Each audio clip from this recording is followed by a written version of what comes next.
Brent, Sarah, we saw a historic uncommitted vote movement back during the presidential primaries earlier this year. Now the vote seems to be even more splintered, especially for those down ballot congressional races. The main dividing issue here, the worsening and expanding war in Gaza.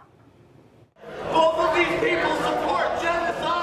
There's record distrust and frustration from voters over their choice of candidates in 2024. Despite being a historically blue state, Connecticut's largest voter bloc is actually unaffiliated and independents. While some, including federal political leaders, have repeated the warning people must not split the vote. Many of you have differences of opinion with Kamala Harris on Gaza.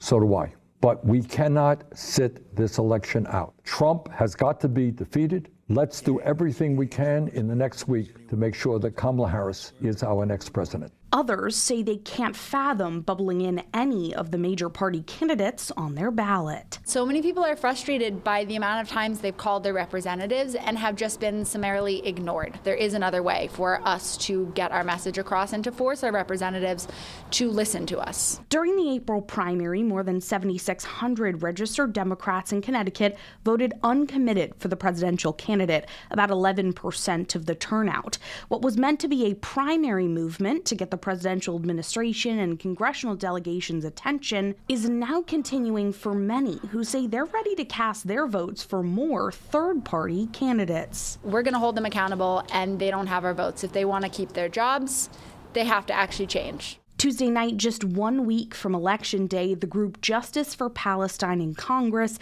is holding a meeting with Connecticut's Green Party candidates to highlight their platforms and capitalize on the most momentum they've seen in a while over the worsening war and humanitarian crisis.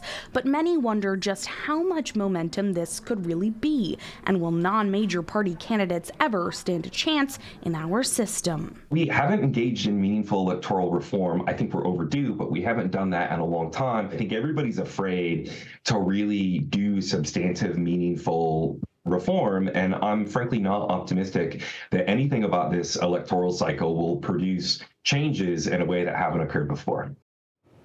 Now, despite this, many advocates tell us they are tired of the, quote, vote for the lesser of two evils sentiment and want to buck the system by voting outside those major party options. We'll, of course, be watching this momentum and these numbers closely for 2024. But for some historical context here, in the 2020 presidential election, more than 27,000 residents voted for candidates other than the Democrat or Republican, nearly 1.5% of the total vote here. That number only grew slightly, still saying under 2% of the vote for congressional races in 2020. Sarah, Brent.